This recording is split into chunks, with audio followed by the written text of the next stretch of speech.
Maybe. There it is. There we go.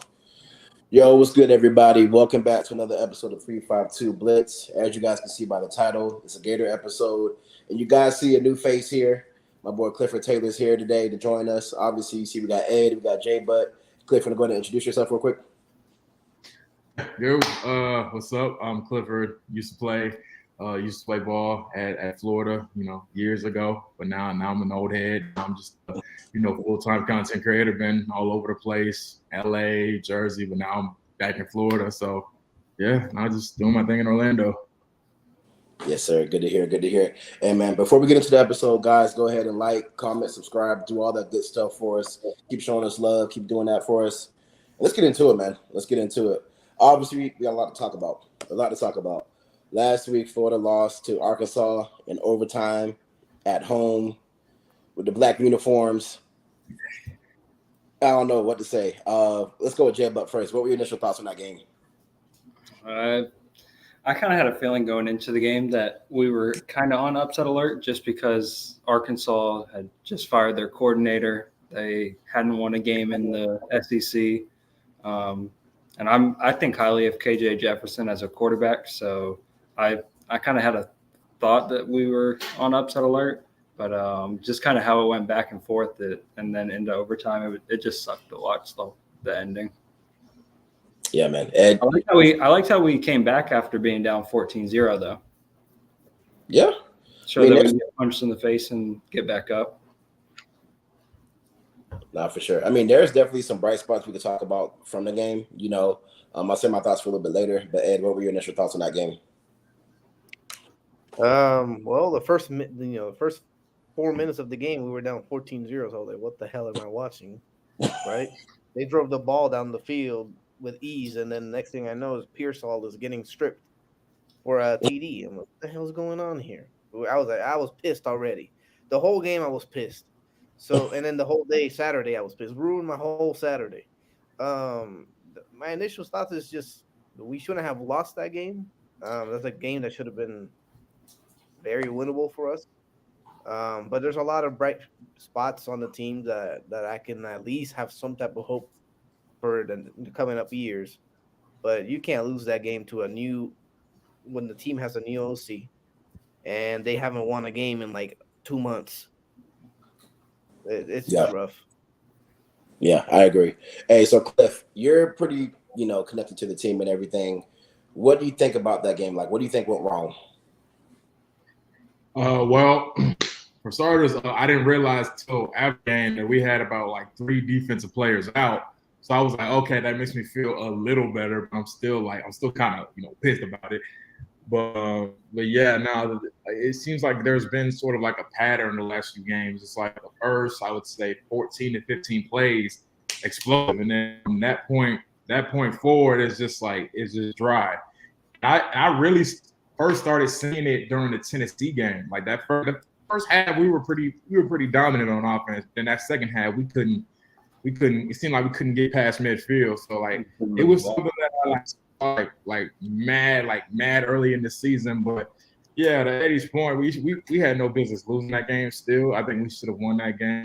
And so now you're looking at a point where it's like, okay, well, we could have been bowl eligible. Now we're asking the question is, are we gonna make a bowl? Because our next 3 games is like LSU, Missouri, and Florida State. So it's like it ain't no walk in the park. So like I said, time will tell. Time will tell indeed. I'm gonna get my thoughts on the game really quick before we transition. Kind of like what Ed said, we had no business losing that game. I think that when we got up, I think we got complacent, and I think we weren't playing as hard. And then also, I noticed that we were missing a lot of tackles. Like there was a lot of arm tackling, there was a lot of diving at legs, there was a lot of people just walking up and down the field. It just felt like we just didn't have any fire. And I don't know, man. We should have lost that game, like I said. Arkansas with a new OC on the road for his first time, and they dropped down 40 points on us. It's heartbreaking to see, especially as a Gator fan. But it makes you wonder, like, do you think – I'm going to ask you this, Clifford. Do you think Billy's trying to lose the locker room, or do you think – like, what do you think is going on? No, I wouldn't say that. No, I wouldn't say that. if he started to lose the locker room, they probably would have just gave up after they were down 14-0. But they kept clawing back. They kept doing their thing. Like all these freshmen, they're showing like signs that they could be like, like Eugene Wilson, he gonna be a beast. Even that safety, Jordan Castell, yeah, number 14, like he gonna be good too. Like I don't think it's hard for me to say that he's lost the locker room because unfortunately the last few years I feel like they're kind of used to this situation, unfortunately. So it's like it would kind of be for me to be like weird for them to like lose the locker room, especially like with everything that's about to come in, whether it's like this December or next February finally. So I would say it's I'd say it's like maybe premature to say that he's lost the locker room, but like I said, these next 3 games, we'll see, because like it ain't no walk in the park. We'll see. Nah, for sure. I agree. So Ed, my question for you is, what do you think? Because obviously we look good against Tennessee, and then we were going 5-2 against Georgia, then going into the Georgia game, and then obviously we lost the last 2 games. What do you think has changed from the Tennessee game to, I guess, like this point? I think what happens a lot of times in the beginning of the year, when we have especially when you have a big win like that, sometimes it can really, people can start to get complacent or it can really get over their head, and then we kind of saw that the next week when we played Charlotte. We looked lethargic, we looked sluggish.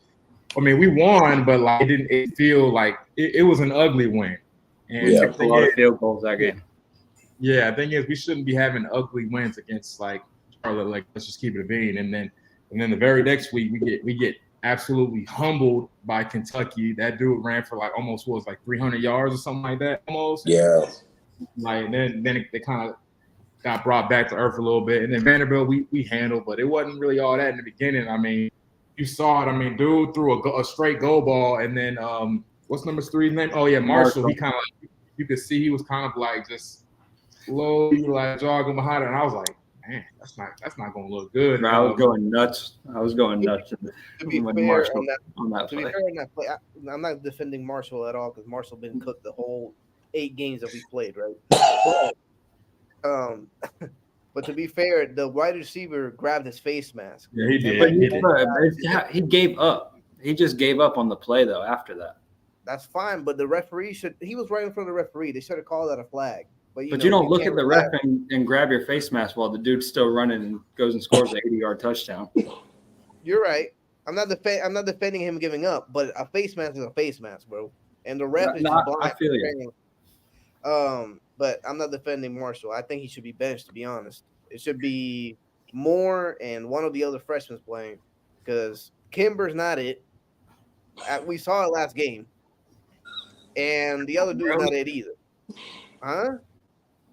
Nah, bro. We're talking about Gator stuff. We're going to be real about it. Marshall's been cooked all 9 games. Every single game he's cooked. And Kimber can't tackle nobody. So just play the freshman. Why are upperclassmen getting cooked for? I don't want to see that. Let a freshman play. So you're saying you'd rather struggle with true freshmen than see those veterans out there continuously just doing the same thing? I mean, it gives them more reps. True. Get some more rep for next year. They get a lot more experience, and they're gonna give 100% in every single play because they want to start. Meanwhile, you got Marshall out there knowing that every single play he gets cooked, guess what? He's going to be out there again. I think we got a question for Cliff. About the. There we go. I'll let you answer that one, Cliff, if you can see it. Are there any qualities that Mullen possesses that you see on this current team missing? If not, what's something you'd like to see Napier improve on? We all know he's a certified 5-star. Well, I like Billy. Billy's my guy, but I would like to see him make better decisions on special teams and at the end of the games. Because as I was watching it, I was like, why is he why is he bringing the kicking team out? Just spike the ball, I think that alone, that's really the biggest difference between Napier and Mullen. Like Mullen, I remember like our first few days of camp, we really actually I wouldn't say first few days, like the first couple of hours of camp. The first few days, like we didn't do any like offense, we didn't do any 7-on-7. It was straight like special teams, and that's one thing about like Mullen. Like when when he was here, you barely saw any. Matter of fact, you never saw errors on special teams. I'm losing track of how many like specialties penalties we had this year. I mean, we had like one in the first game where it was like two dudes had the same number, which is like can't do that. And then they had one against Kentucky where the dude literally like jumped over the dude, and I'm like, oh man, like so we've had more than 5 times where we've had 10 men on the field. Yeah, and so like our special teams coach was Coach Knox, and he would have lost it. He would have, he ain't have none of that. I think that alone, and I think Billy trying to run the offense. I mean, like I said, first maybe 14, 15 plays is cool, but then after that it's like Mullen, he like keep his foot on the gas like all the time. So I think that really like big difference. But yeah, other than that, I mean, I think the guys are bought in because like, I remember like Mullins last year, people were saying that like the locker room, he started to lose the locker room. I wouldn't know because like I was gone at that point. But at least from what I know, it was just like the little things that Mullen like thought that really made those first few teams that he had like as good as they were. Like I said, it really just comes down to the basics. Like I said, special teams, like that could be an almighty game changer. I mean, we've seen it in our games across the country. Like it's really special teams, man. And I just knew I had a terrible feeling in my heart when we botched that PAT. I was like, that is gonna come back to haunt us. It always does with us for some reason, but lo and behold, it with us again. So no, for sure. I remember y'all were saying that there were some good things that happened in the Arkansas game, you know. So expand on that. What do you guys think were some of the good things that happened in the Arkansas game?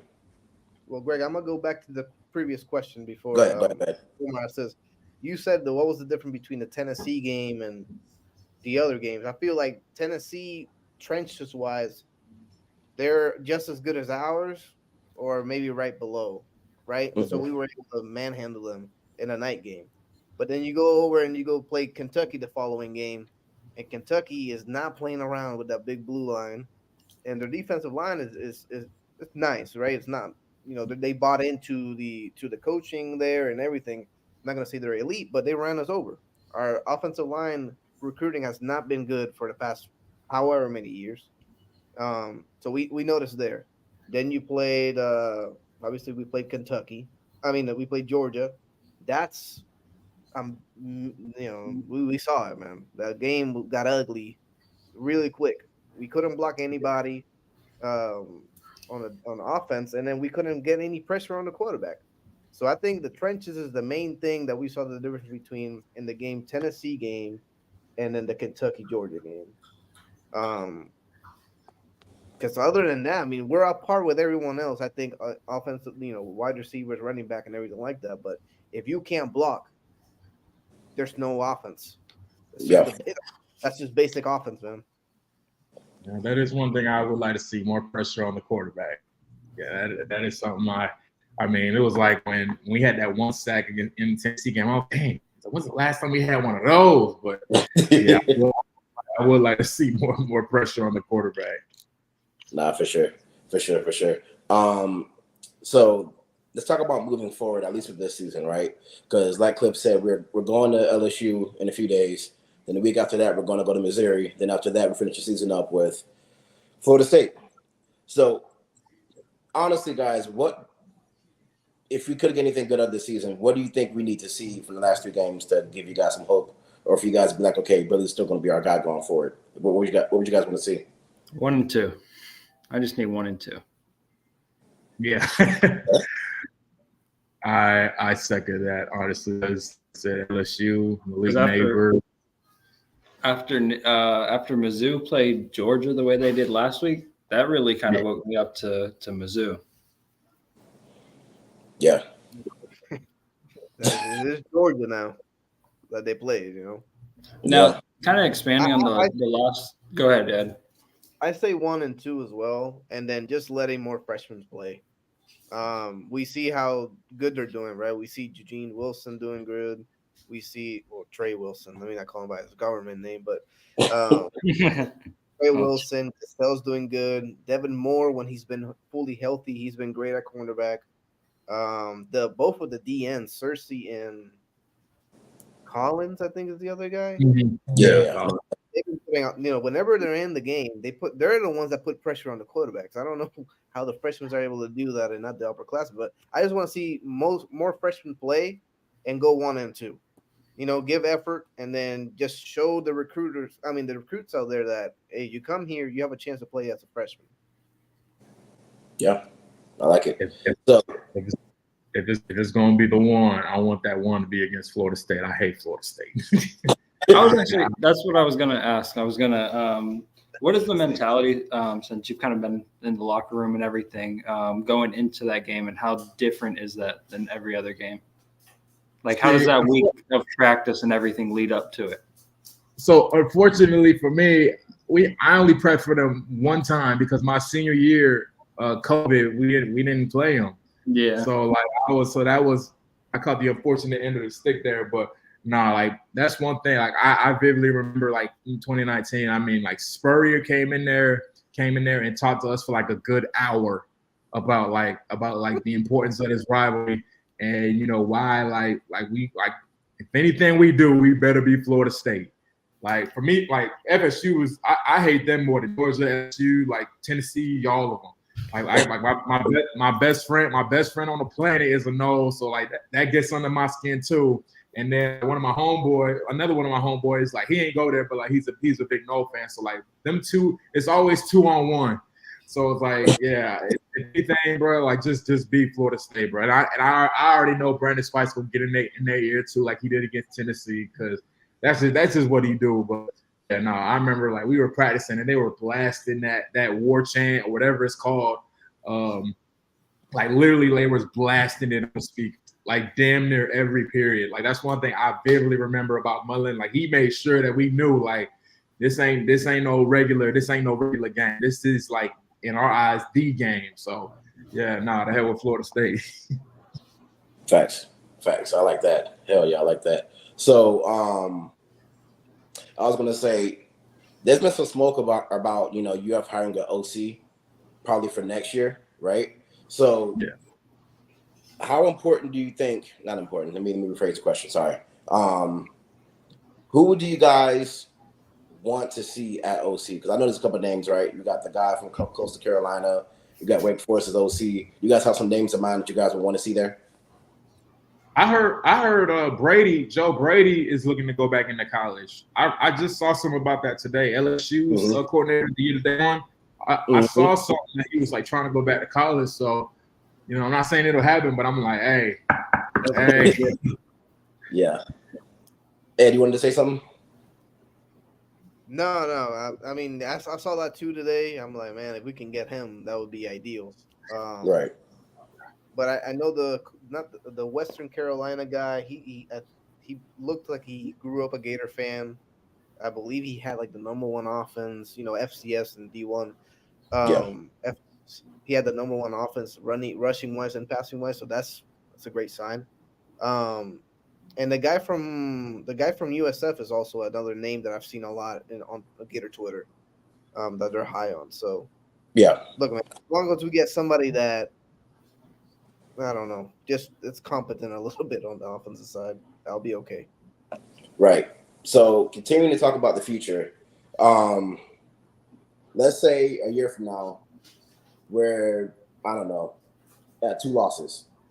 How would you guys feel about that? Would you guys say, okay, that's good improvement, especially with the tough season that not tough season, but tough schedule we have going on next year? How would you guys feel about the season? Do you think year 3 is a year where we're supposed to be competing, or do you still want to just look for improvement next year? I wouldn't be mad at 2 losses just because of how hard our schedule is next year. Mm-hmm. Our schedule is a gauntlet. Right. What is it like? It's Miami, LSU, Georgia, A&M, at Texas, Florida State, UCF. Yeah. That UCF. I mean, so you're saying we have two losses in this, like in November next year? Yeah, in November. Oh, I'm ecstatic. Yeah, why are you ecstatic? You're talking about 8-2. Well, yeah, 8-2 or 7-2. Yeah, I'm taking that any day. Because I remember seeing. So my bad. I'm sorry. Go ahead, bro. No, I'm saying that's improving from this year, right? You still got 2, Right. 3 games left. You can. Right. Oh, we got a message here. So, You got to no, remember next year starts. Next year starts the larger playoffs, so you can get in with 2 wins next year. Oh, that's right. The 12 team playoff. I forgot about that. True. Yeah. So I mean, I wouldn't be mad. I wouldn't be mad with 2 losses. Absolutely not. And then if people are gonna fire him for going 8-4 next year, they need to go seek something. Something's wrong with them. Yeah. Because my thing is like, that's like look at Kirby. Like I vividly remember his first few years at Georgia. They were great for us because they sucked, but like obviously, like look what he's built. Like they gave him time. Granted, he can recruit his tail off, which is why I'm like, yo, don't lose him. You know what I'm saying? But yeah, like 8-4, yeah, that would 1,000% save him. No question. Especially with the schedule we got next year, 1,000% that'll save him. And not only that, like we talking about Kirby. Remember, Kirby went like 0-6 or 0-5 against Alabama. He went on like 2021, and he already been there 5 years, where he finally was able to get over the hump. So it takes time, man. Look at Jim Harbaugh too. Jim Harbaugh went like 0-18 versus OSU. Finally got their number now. So, 0-18 is crazy. You know what I'm saying? No, I mean, they're cheating now apparently, but it takes time, bro. You need to build your culture. You need to bring your guys in. You need to be patient. If you're just gonna fire a coach after 2 years, you're gonna be doing the same cycle that we've been doing, that Gator Nation has been doing since Urban Meyer left. Yeah. And it's time to just settle down, be patient with Napier, let his guys come in. His guys are showing out already. And then in year 4, year 5, if he's still struggling, then that's the time that you maybe. We're like, hey, what's going on, my boy?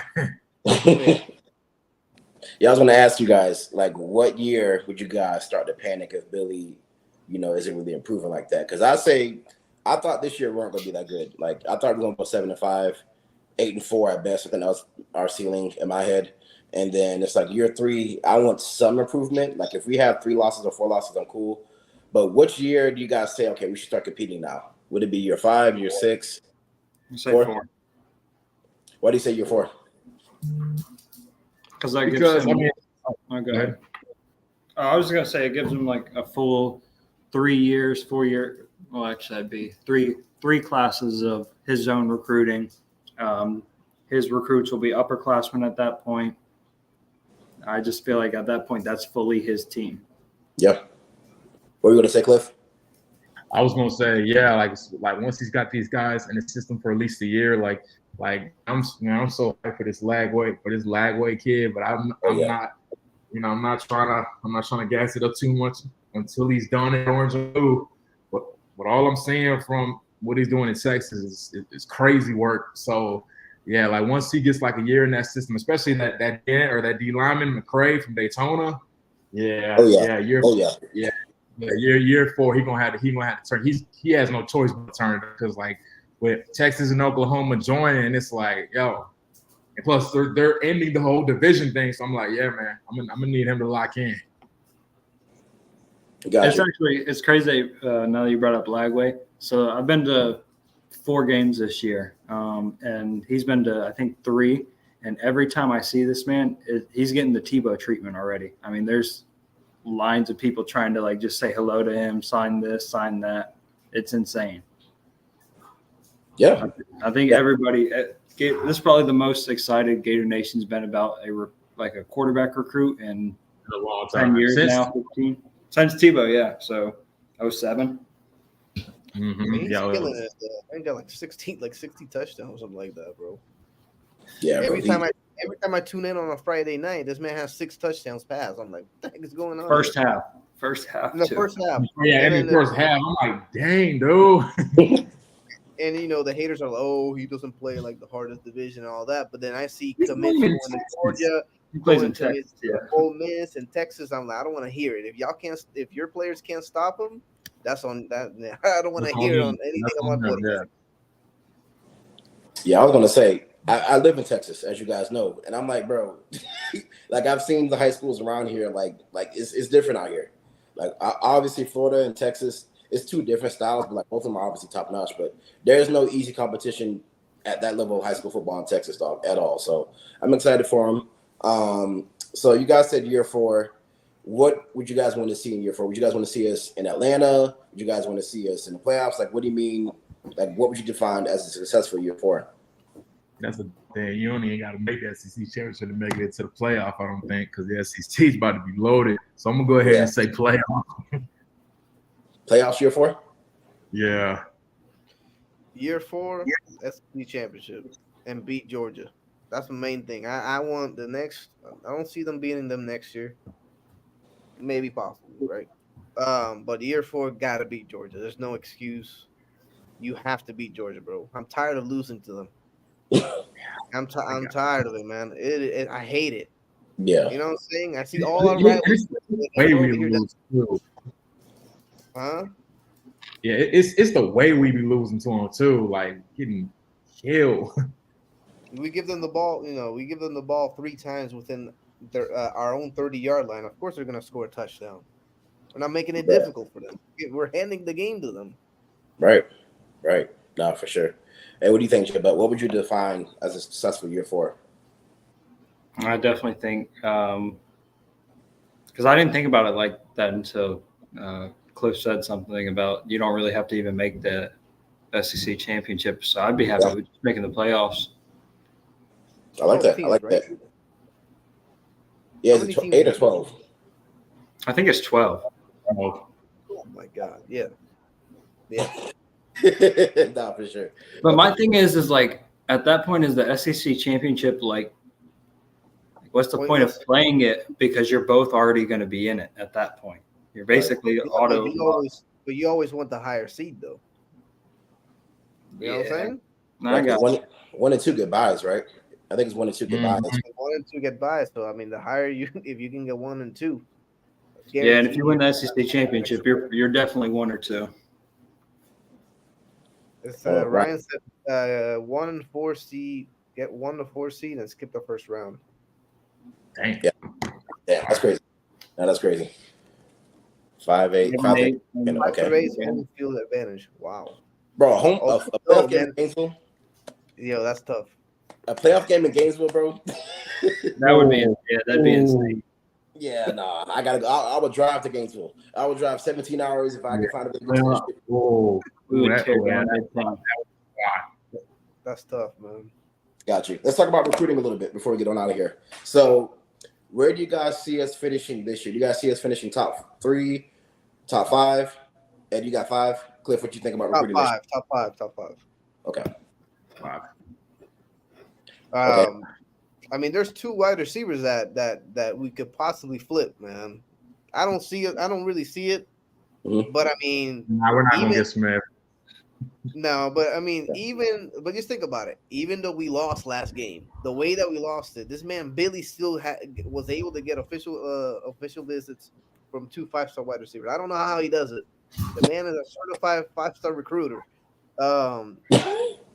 So if he can flip one of them, and then let the key piece in this class is getting that young buck from IMG. That dude, he's a monster. That dude's a monster, man. Hey, did Gibson lock down his commit with Texas? I think it's pretty much locked down. I haven't heard about him taking visits or anything like that. So, the running back? Yeah, because he's from Gainesville. That's someone who I thought we had a big chance on for a while. Any running back from Gainesville is not going to stay in Gainesville, bro. We've seen it for the past 30 years. I agree. But he's been out of Gainesville for like 4 years. Yeah. No, I like the running backs that we have. The Daniels guys, his highlight's been pretty good. And then the other dude that we got, what's his name? For running backs are good, and then I mean we still got Etienne, so yeah. I think Johnson's out after this year, right? Is he a junior or a senior? I think Johnson's out after this year. Damn, I'm gonna miss him next year. Etienne's different. Hopefully, Webb too. Who? The freshman. Yeah. He's been doing pretty good too. Right, for sure.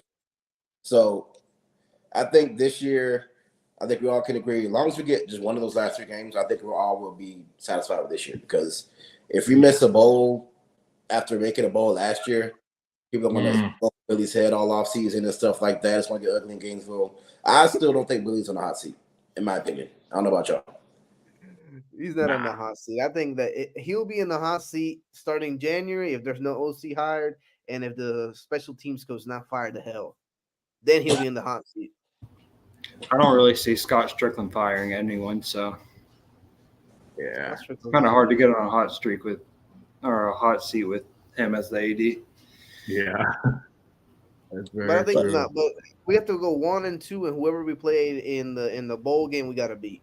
Because I'm tired of going 6-6 for the past 2 years and then losing the way that we've lost. We lost to UCF. We shouldn't have lost to them, and then we lost to Oregon State. They kicked our ass. Yeah. Chef, man, my boy Chatfield. My boy Chatfield, he used to play here. He got a sack, and the first thing he did was one of these. And I was like, you know what? You know what? He's earned that. You can't even get mad, yeah. Nah, I for can't sure. even say nothing. Nah, for sure. Well, that's all I got on the agenda, guys. I appreciate you guys again. We're at that 30-minute mark. If you guys don't know Clifford Taylor, you've been living under a rock. The man's been blowing up, doing his thing. Congrats on the 1 million on TikTok, by the way, Cliff. That's big time, bro. Jeez. Yeah. Appreciate that. For sure. Well, we appreciate you guys. We love you guys. Like I said, like, comment, subscribe, do all that good stuff. Also give Clifford a follow. Shout him out. Tell him you thought about this episode. And that's it, guys. We appreciate you guys. We love y'all. We'll catch y'all next time. Take it easy. Cool.